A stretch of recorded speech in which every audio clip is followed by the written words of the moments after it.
ஆட்டோமேட்டிக்காவே car ஓடுனா எப்படி இருக்கும்? அதுக்கெல்லாம் வாய்ப்பே இல்லைன்னு சொன்னவங்களுக்கு மத்தியில அதை நிஜமாக்கி உலகையே திரும்பி பார்க்க வச்ச ஒரு தமிழரை பத்தி உங்களுக்கு தெரியுமா மக்களே? கூகுளுக்கு எப்படி சுந்தர் பிச்சையோ, மைக்ரோசாப்டுக்கு எப்படி சத்ய நாதேலாவோ, அது போல டெஸ்லாவுக்கு அசோக் என்று சாமி. அசோக் இல்லைன்னா டெஸ்லாவே இல்லைன்னு உலகின் நம்பர் 1 பணக்காரரான இலான் மஸ்கே போற்றி புகழக்கூடிய அசோக் எல்லிசாமியை பத்தி தான் இந்த வீடியோ நம்ம பார்க்க போறோம் மக்களே. விழுப்புரம் மாவட்டம் திண்டிவனத்துக்கு பக்கத்துல இருக்கக்கூடிய ஒரு சின்ன கிராமத்துல பிறந்தவர் தான் அசோக். இவரோட படிப்புன்னு பார்த்தா 2009 வருஷம் நம்ம சென்னை அண்ணா யூனிவர்சிட்டியில தான் இசி படிச்சு முடிக்கிறாரு. பிறகு டிஹெச்எல்ல அசிஸ்டன்ட் இன்ஜினியரா கவர்மெண்ட் ஜாப் கிடைக்குது.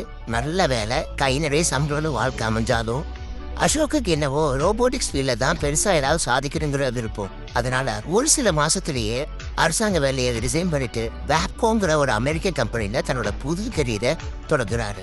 அதுக்கப்புறம் அமெரிக்க யூனிவர்சிட்டியில தனக்கு பிடிச்ச ஃபீல்டான ரோபோட்டிக்ஸ்ல எம்எஸ் பண்ணி முடிச்சு அங்கேயே வோல்க்ஸ்வாகன்ங்கிற நிறுவனத்துல ரிசர்ச் இன்டர்னா சில மாசம் வேலை பார்க்குறாரு.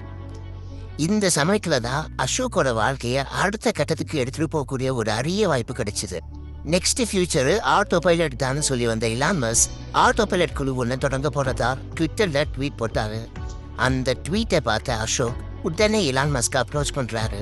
இலான் மஸ்க்குக்கும் அசோக்கை பிடிச்சு போக டெஸ்லா நிறுவனத்தோட பணியாளரா 2014 வருஷம் ஆட்டோ பைலட் இன்ஜினியரா சேர்ந்தாரு அசோக். ஏஐ யூஸ் பண்ணி டிரைவரே இல்லாம ஆட்டோமேட்டிக்காவே ஓடக்கூடிய காரை மார்க்கெட்டுக்கு எப்படியாவது கொண்டு வந்துங்கிற மஸ்கோட கனவுக்கு உறுதுணையா இருந்தவர் தான் அசோக். இவர் கொண்டு வந்த புது புது மாற்றங்கள் தான் டெஸ்லாவோட அசூர வளர்ச்சிக்கு மிக முக்கிய காரணமாக அமைஞ்சதுன்னு சொல்லலாம். காலங்கள் போக போக இவரோட அபரிவிதமான திறமையை கண்ட டெஸ்லா நிறுவனம் அசோக்குக்கு அடுத்த உயர் பதவியில கொடுத்தாங்க. அசோக் இல்லைன்னா டெஸ்லாவே இல்லைன்னு இலான் மஸ்கே பாராட்டுற அளவுக்கு தன்னோட வேலையில அசத்தி காட்டினாரு அசோக். சாதாரண இன்ஜினியரா ஜாயின் பண்ணவர் இன்னைக்கு டெஸ்லாவோட ஏஐ சாஃப்ட்வேர் டிவிஷனுக்கு வைஸ் பிரசிடண்டா இருக்காரு. அதுவும் நம்மளுக்காரன் போது கூட்டு சந்தோஷம்ல. உலகத்தோட முன்னணி நிறுவனங்களை வழிநடத்தி வரக்கூடிய தமிழர்களின் பெருமை பற்றியல்ல இப்ப அசோக் எல்லிசாமி இணைஞ்சு நம்ம தமிழ் மன்னரோட பெருமையை மேலும் வசித்திருக்காரு. இவரோட வெற்றி பாதை இன்னைக்கு பல இளைஞர்களுக்கு சிறந்த முன்னுதாரணங்களை